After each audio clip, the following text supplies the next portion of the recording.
네, 알겠습니다. 네, 여러분 반갑습니다. 저는 오늘 여러분들한테 한 3, 40분 정도 제 직무 전환 과정에 대해서 설명을 하게 된 멘토입니다. 시작을 해보도록 하겠습니다. 간단하게 제 소개를 드리자면요.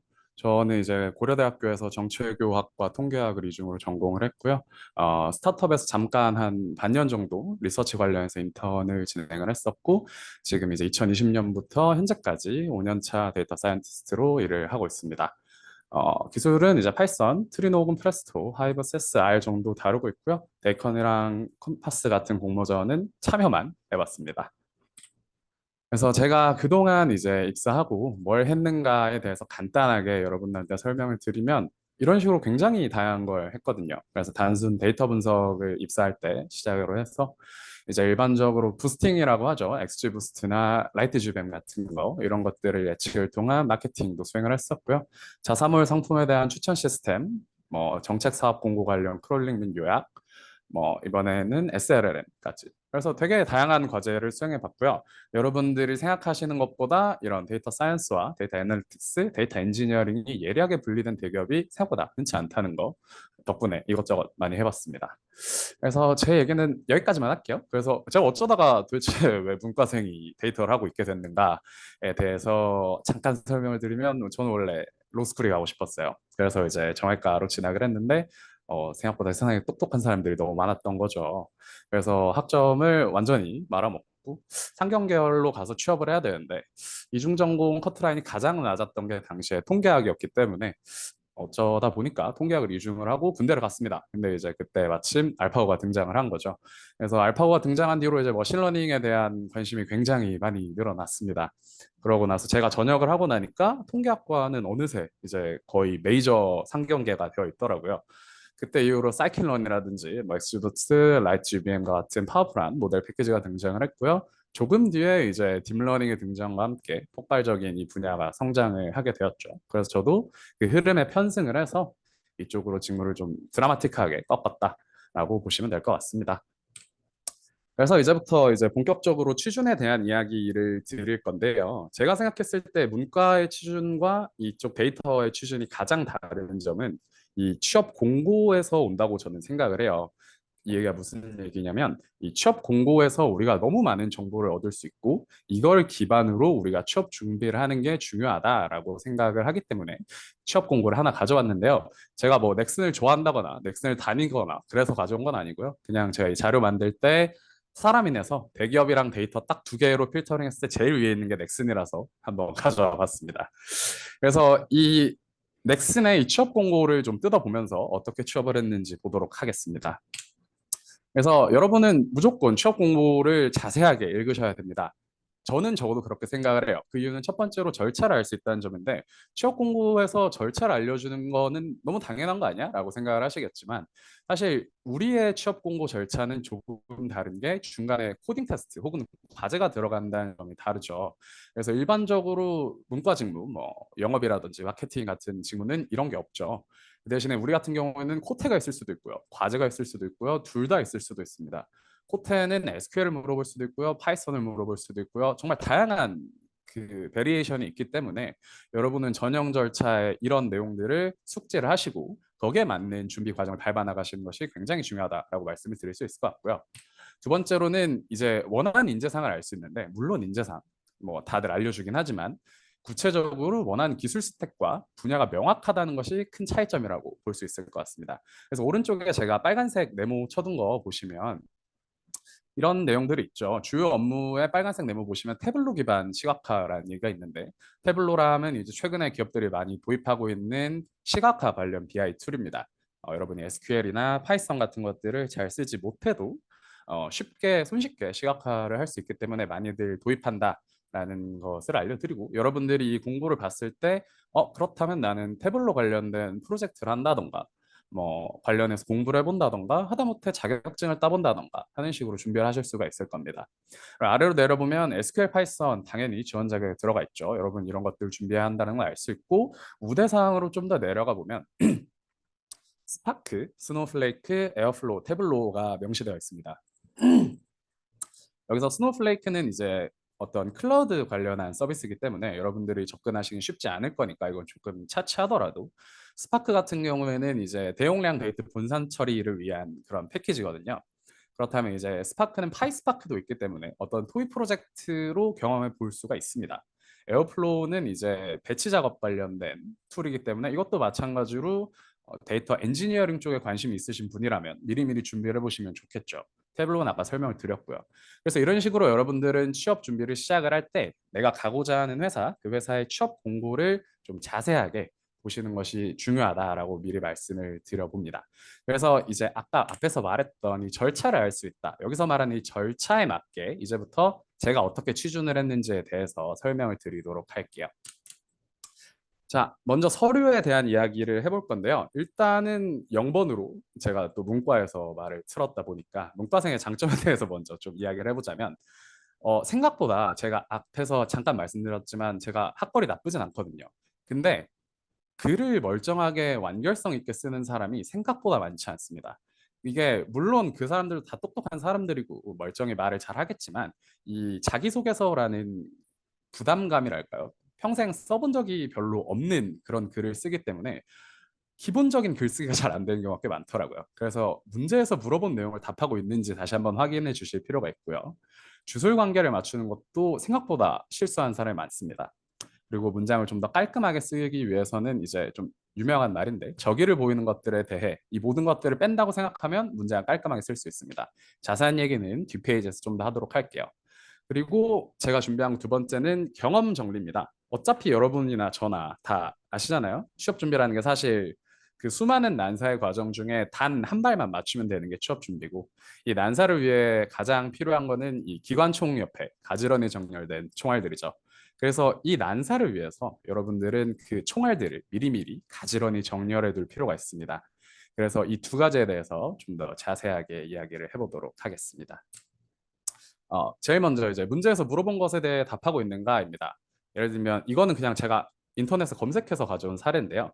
개인적 손해를 감수하며 맡은 일에 최선을 다한 경험에 대해 서술하시오라는 문제인데 이 사람은 말레이시아인이랑 구성된 팀에 배정이 돼서 프로젝트에서 열애되는 사람이 있어서는 안 된다고 생각했기 때문에 SNS 회의를 열어서 역할을 잘 배분했다라고 답을 하고 있어요. 이 사람의 경험 자체는 본인의 이 소통 능력이라든지 말레이시아 사람이랑 소통했으니까 당연히 외국어 능력이라든지 이런 것들이 어필이 되는 굉장히 좋은 경험인데 문제는 문제에서 물어본 게 그게 아니었다는 거죠. 개인적 손해가 이 내용에서 전혀 드러나지 않기 때문에 이 문제 자체에 대한 답이 되지 않고 그 말은 기본적인 서류에서 지원자들에게 원하는 내용이 답이 되지 않았기 때문에 아무래도 합격하기 쉽지 않은 자소서가 되겠죠. 두 번째는 이제 제가 첨삭을 해줬던 친구의 자소서를 일부러 가져와 봤는데 수정 전에는 이제 기사의 포트폴리오를 보며 이 회사가 공간을 표현하는 방식뿐만 아니라 공간의 의미를 담기 위해서도 정성을 들이는 곳이라는 느낌을 받았습니다. 라고 문장을 친구가 구성을 했는데 얼핏 봤을 때 크게 문제는 없지만 아래처럼 고치면 좀 나은 게 포트폴리오를 보며 공간을 표현하는 방식에 깊은 인상을 받았습니다. 끊고 공간의 의미를 담기 위해서 들인 정성 역시 인상 깊었습니다. 이런 식으로 주어와 수어의 관계를 맞춰주는 게 읽는 사람도 읽기 편하고 내가 하고 싶은 말도 명확하게 전달이 된다는 것을 보실 수가 있을 겁니다. 그리고 저기를 보이는 것들에 대해 이거는 말 그대로 문장에서 빼야 되는 것들이거든요. 그래서 수정 전에는 제가 가장 자신 있는 것은 제가 소통을 잘한다는 것입니다. 라고 쓸데없이 문장의 것이 굉장히 많은데 이렇게 줄이면 저는 소통을 잘합니다 하고 넘어갈 수가 있겠죠. 이거는 왜 중요하냐면 여러분들이 자소서에 쓸 수 있는 글자의 개수는 굉장히 한정적이에요. 한정적인 글자 안에서 우리는 최대한 이 회사에 내가 어떤 사람이고 내가 뭘 잘하고 이런 것들을 설명을 해줘야 되는데 이런 쓸데없는 것들이 문장에 많아지면 자소서가 좀 공허해지는 거죠. 그래서 좀 더 밀도가 높은 자소서에 비해서 할 수 있는 말도 적고요. 그 사람들을 어필된 포인트도 적을 겁니다. 그래서 이런 것들 기본적으로 우리는 문과니까요. 이런 것들을 데이터쟁이들보다는 좀 더 잘한다는 장점이 있겠죠. 여러분들도 자소서를 쓰실 때 되게 기본적인 것들임에도 잘 지켜지지 않는 경우가 많거든요. 사실 시간에 촉박하고 난사를 하다 보면 쉽지 않으니까. 마지막에 요거 세 개만 확인해 주셔도 그 받아서 읽어봤을 때 읽는 난이도 차이가 굉장히 크다라고 말씀을 드리고 싶습니다. 그다음에 요거는 아까 제가 말씀드렸던 이 경험 정리인데요. 제가 실제 이건 제 겁니다. 실제 제 경험 정리를 여러분들한테 보여주기 위해서 좀 가져왔고요. 활동명만 좀 가렸는데. 그래서 이제 내가 무슨 경험을 했는지 앞에는 활동명입니다. 학원 이름이 들어가 있어요. 밑에는 동아리 이름이 들어가 있고요. 그래서 거기에 이제 내가 거기서 무엇을 했고요. 내가 어떤 과제들을 수행을 했는데 거기서 구체적으로 뭘 했고 이거는 이제 스타 분석이라고 그때 당시에 유행했던 건데 꼭 이렇게 하진 않으셔도 됩니다. 다만 이제 여러분들이 이렇게 이런 식으로 여러분들의 경험을 쭉 정리를 해두시면 이걸 이제 나중에 여러분들이 자소서에 녹이기가 굉장히 쉽습니다. 예를 들어서 오른쪽에 있는 키워드 중에 커뮤니케이션 능력을 발휘했던 경험에 대해 서술하시오. 라는 문제가 있다면 죄송합니다. 그런 경우에 이 키워드에 커뮤니케이션이 있는 경험들을 쫙 먼저 필터링을 하고 그 안에서 내가 어필하고 싶은 이 회사가 바라는 그런 인재상에 맞는 그런 이야기들을 쏟아내게 굉장히 편하고 미리미리 해두면 난사가 굉장히 좋다 이런 이야기를 말씀을 드려봅니다. 꼭 이 양식대로 하진 않으셔도 되고요. 여러분이 검색을 해보시면 되게 다양한 양식으로 인터넷에 이미 정리가 돼 있을 거예요. 그래서 미리미리 한번 정리해 두시면 앞으로 기나긴 취업기를 요긴하게 쓰실 거라는 거 말씀을 드려봅니다.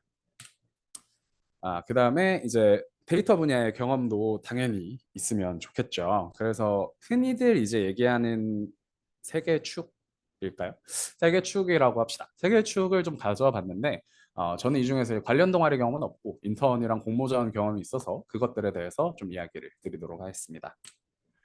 자, 이거는 인턴입니다. 제가 인턴 때 했던 제가 그때 리서치 관련한 인턴을 잠깐 했다고 말씀드렸잖아요. 그때 했던 그 리서치 자료의 일부를 좀 가져와 봤어요. 그래서 인턴의 최고의 장점은 이렇게 구체적인 경험이 쌓인다는 거예요. 그래서 단순히 데이터를 통해 가설을 검증해 봤습니다가 아니라 A라는 가설을 검증하기 위해서 A 프라임 형태의 설문을 구성하고 A 더블 프라임 형태의 데이터를 수집을 했습니다. 그래서 A라는 가설의 유의성을 제가 통계적 유의성을 확인할 수 있었습니다만 B라는 보완점이 발견이 되었고 여기에 기반해서 B'이라는 개선점을 제안했습니다. 같은 이야기를 할 수 있게 된다는 거죠.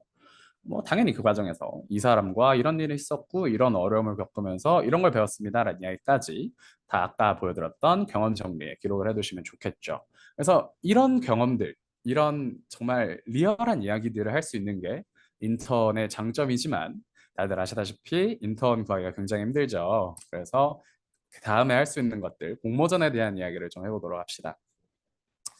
이 문제는 캐글에 여러분이 들어가 보시면 캐글을 해보신 분들은 다 알겠지만 거의 제일 먼저 보이는 타이타닉 생존자의 측 문제예요. 그래서 자세히 보시면 스타트어라고 써 있죠. 그래서 머신러닝 관련한 이제 문제를 풀 때 가장 먼저 풀어보는 이 문제인데요.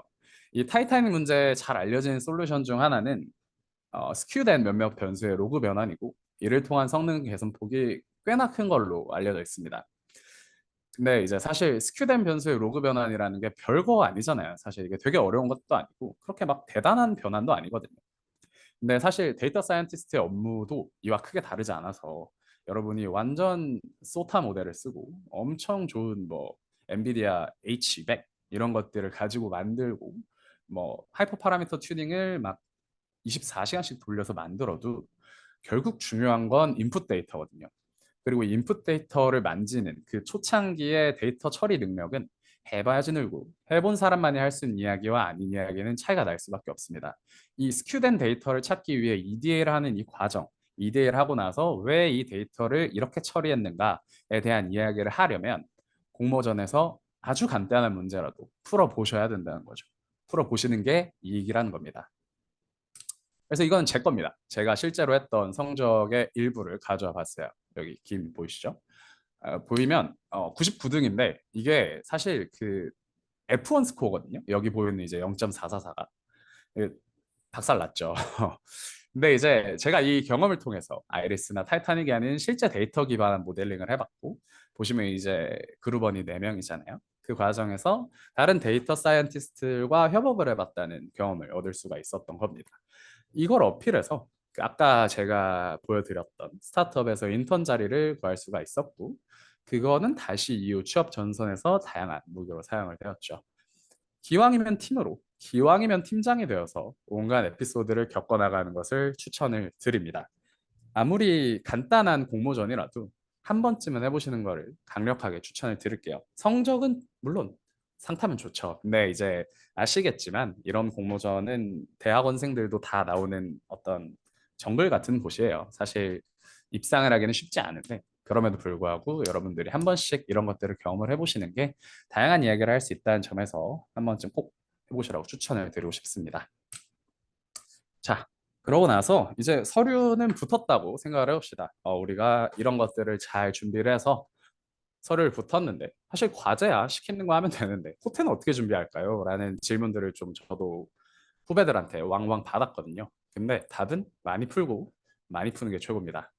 그래서 여기 백준의 로고를 제가 가져와 봤어요. 백준 온라인 저지라고 이제 코딩 테스트 관련한 문제들을 이제 저장하는 그런 문제은행 같은 사이트가 있습니다. 지금 제 얘기를 들으면서 온라인에 검색해 보시면 보실 수 있을 텐데 되게 다양한 알고리즘 문제들이라든지 SQL 문제라든지 이런 것들을 지원을 하는 사이트예요. 그래서 들어가 보셔서 난이도별로 이렇게 저렇게 많이 풀어보시는 걸 추천을 드리고요. 저희 회사 막내한테 물어보니까 요즘은 아예 머신러닝 문제를 풀라고 제공하는 경우도 있다고 해요. 그래서 뭐 A의 거래 내역 데이터이다. 해당 데이터를 기반으로 아래 질문에 답하시오. 그래서 뭐 EDA를 하시오. 데이터 전처리를 하시오. 최종적으로 뭐를 예측하시오 해서 어디에 무슨 형태 파일로 저장하시오. 이런 식으로 요즘은 제공하는 경우도 있다니까 참고를 하시고요. 검색은 갈수록 가능한 게 추세인 것 같아요. 사실 뭐 저도 일하면서 챗GPT랑 구글이랑 이런 거 없으면 일 못하니까. 근데 뭐 사전에 당연히 확인은 필수고요. 여러분이 데이터에 올인을 하시는 분이 얼마나 될지는 솔직히 저 모르겠습니다. 근데 만약에 올인을 하는 경우라면 자연스럽게 GitHub 관리도 병행하면 GitHub인데 기시라고 썼네요. GitHub 관리도 병행하시면 좋을 것 같습니다. 그러고 여기에 지금 약간 빼먹었는데 이거 사실 코테 문제 푸는 게 되게 재미없어요. 저도 준비를 해봤지만 진짜 하기 싫고 오늘 하루쯤 빼먹어도 되지 않을까라는 생각 들고 내가 풀었는데 똑같은 문제에서 계속 막히기도 합니다. 그래서 저는 사실 이거 할 때 여기 메타코드에서도 아마 있을 것 같은데 그 스터디 같은 거로 같이 하시는 거를 굉장히 추천을 드립니다. 그래서 다 같이 모여서 풀지 마시고요. 미리 좀 각자 풀어가지고 온 다음에 내가 풀어온 것들을 서로 설명하는 시간, 일종의 코드 리뷰에 익숙해지는 시간이라고 생각하시면 될 것 같아요. 그런 시간들을 가지면서 여러분들이 코테를 좀 체계적으로 루틴하게 준비를 하셨으면 좋겠습니다.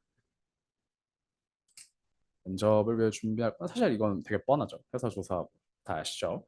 근데 이제 다만 앞서 서류에 어필한 본인의 경험을 자세하게 설명할 수 있어야 됩니다. 그래서 서류에서 궁금할 법한 내용의 디테일을 준비를 하시는 게 좋을 거예요. 예를 들면 제가 인턴 얘기를 했다면 제가 이제 앞에서 그냥 단순하게 A, B, C, D 이런 식으로 말했던 이 내용의 디테일, 이 위에 보이는 이런 수치들을 여러분들이 미리미리 준비를 하시는 게 면접에 굉장히 유리할 겁니다. 또한 서류에서 여러분이 전문성을 어필을 하셨다면 얼타지 않도록 준비를 하는 게 굉장히 중요합니다. 실무직 면접에서는 종종 그런 질문이 나오기도 해요. 이거 제 사례는 아니고요. 이거는 이제 다른 제 지인한테 들은 건데 그 뭐야, 정규 분포에 대해 설명하라는 질문을 받은 적이 있다고 하더라고요. 제가 받았던 질문 중에 가장 난처한 게 뭐였냐라고 물어보니까 정규 분포란 무엇인가에 대해 설명을 하라 그래가지고 굉장히 얼탔던 기억이 있다고 말을 해줬는데 여러분들 중에 얼마나 이런 질문을 받게 될지 모르겠습니다. 저도 한 번도 받아본 적은 없고요. 그렇지만 여러분이 만약에 이런 이야기를 서류에 미리 적어놨다면 어떤 자신의 전문성을 어필하는 내용이 있다면 얼타지 않도록 준비해 주시는 거 잊지 말라고 말씀 한번 드리고 가도록 하겠습니다. 오케이. 그러면 잘 알겠어. 그러면 알겠는데 내가 이제부터 뭘 준비해야 돼라는 생각이 드실 것 같아요. 그래서 제가 생각했을 때 가장 중요한 세 가지를 좀 가지고 와봤습니다. 제일 먼저 SQL입니다.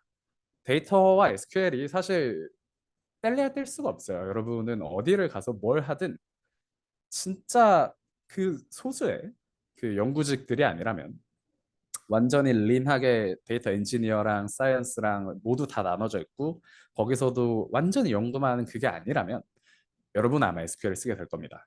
그런데 사실 SQL이라는 게 어, 이과에서도 잘 배우지 않고 문과는 하물며 문과는 더더욱 배우기 힘든 게 SQL입니다. 그래서 SQL은 미리미리 여러분이 공부를 해주시는 게 좋습니다. 그래서 인터넷에서 이제 관련한 문제들을 푸는 거면 충분하고요. 이제 SQLD라는 자격증도 있고 저 같은 경우에는 이제 당시에는 이제 세스가 좀 더 금융권 쪽에는 많이 쓴다 해서 전 이걸 땄는데요. 요즘은 이제 세스가 조금 저무는 추세인 것 같아요. 그래서 이제 이런 자격증을 한번 준비해 보셔도 나쁠 건 없다라고 말씀을 드리고요. 두 번째로는 이제 엑스부스트나 라이트 GBM으로 대표된 부스팅입니다. 사실 요즘 이 데이터 분야는 생성형 AI가 대세죠. 챗GPT로 대표되는 LLM이라든지 뭐 스테이블 디퓨전으로 대표되는 이미지 생성이라든지 뭐 최근에 메타가 공개한 샘 같은 비디오 세그멘팅 같은 기술들도 있지만 사실 그런 뭐랄까 소타 그럴듯한 기술들은 비정형 데이터를 잔뜩 쌓아놓은 아주 소수의 회사에서만 할 수 있는 그런 일이거든요. 근데 여러분들이 회사에 어떤 회사에 들어가시게 될지 모르겠지만 거의 대부분의 회사는 그만큼의 비정 데이터가 아마 없을 겁니다. 솔직히 말하면 정형 데이터, 그러니까 엑셀에 들어가는 형태의 데이터죠. 그런 데이터도 얼마나 잘 정제되어 있을지는 미지수예요. 그래서 여러분들이 들어가시게 될 회사의 대부분의 최대한의 니즈는 아마 저 정도의 부스팅 모델일 겁니다. 리그레션, 클래시피케이션. 그래서 이런 모델들을 능숙하게 다루고 최대한의 결과를 뽑아낼 수 있는 것이 여러분들이 지향해야 될 방향이라고 저는 생각을 해요. 그래서 아마도 코트에서 머신러닝 문제가 나와도 이런 것들을 물어볼 확률이 높습니다. 대표적인 모델들 오른쪽에 캡처해 놨고요. 세 번째로는 이제 신기술에 그럼에도 불구하고 꾸준히 관심을 가지기를 권장을 드려요. 왜냐면 이 분야는 항상 새로운 게 쏟아지는 분야고 그렇기 때문에 일단 찍어 먹어보는 자세가 굉장히 중요하다고 생각을 해요. 왜냐면 찍어 먹어본 사람한테 뭔가 재밌는 과제가 떨어져요. 제가 뭔가 이상한 과제를 많이 한 것도 이것저것 자꾸 찍어 먹고 다녀서 그런 거라고 저는 개인적으로 생각을 하거든요. 그래서 이제 페이퍼스웨이 코드라는 사이트는 논문과 코드가 같이 있는 논문들을 보여주는 사이트거든요. 근데 이 사이트는 들어가 보시면 그것만 외우는 게 아니라 그 분야의 소타 모델들 소타람은 이제 가장 최신의 제일 좋은 모델을 말해요. 스테이트 오브 디 아트.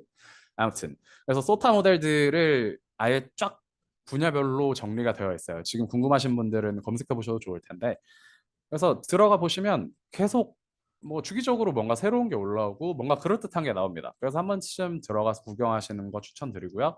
허깅 페이스 다들 아시죠? 이제 그 트랜스포머 기반의 다양한 모델들이 다 올라오죠. 버트라든지 뭐가 있을까요? 요즘 핫한 LLM들도 다 여기 올라오고 스테이블 디퓨전도 다 올라오고 그래서 좀 더 최신의 그럴듯한 애들은 저기서 보실 수 있고 밑에 틸로트는 이거는 사실 유명하진 않은 것 같아요. 근데 어떤 개인이 운영하는 일종의 블로그와 포털 사이 어딘가인 것 같은데 여기는 이제 AI 뉴스 관련한 뉴스들을 좀 뉴스레터로 보내주시더라고요. 그래서 제가 개인적으로 구독을 하고 있는데 공짜입니다.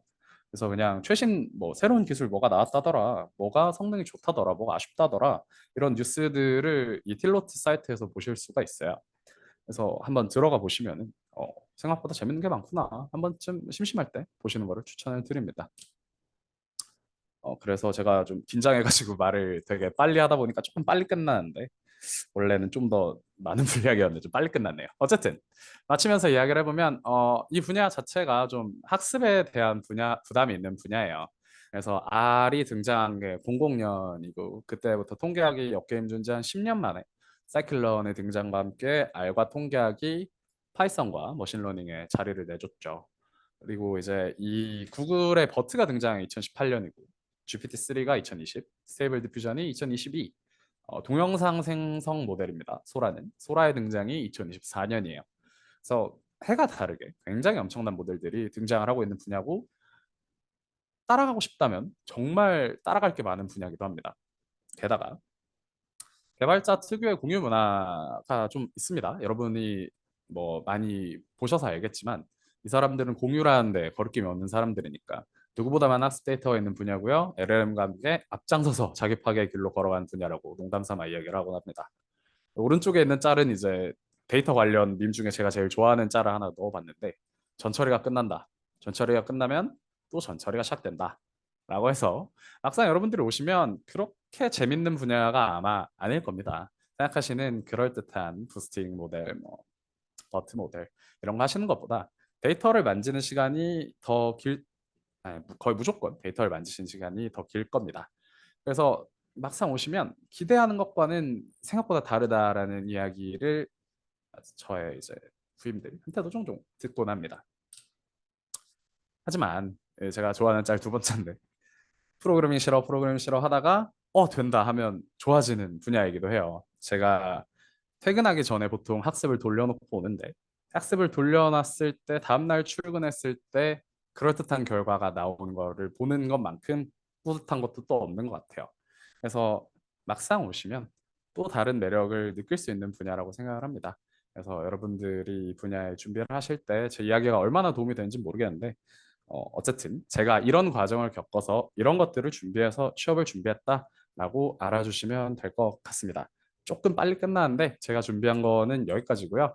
여러분들 이제부터 궁금하신 거 있으면 편하게 질문해 주시면 될 것 같습니다.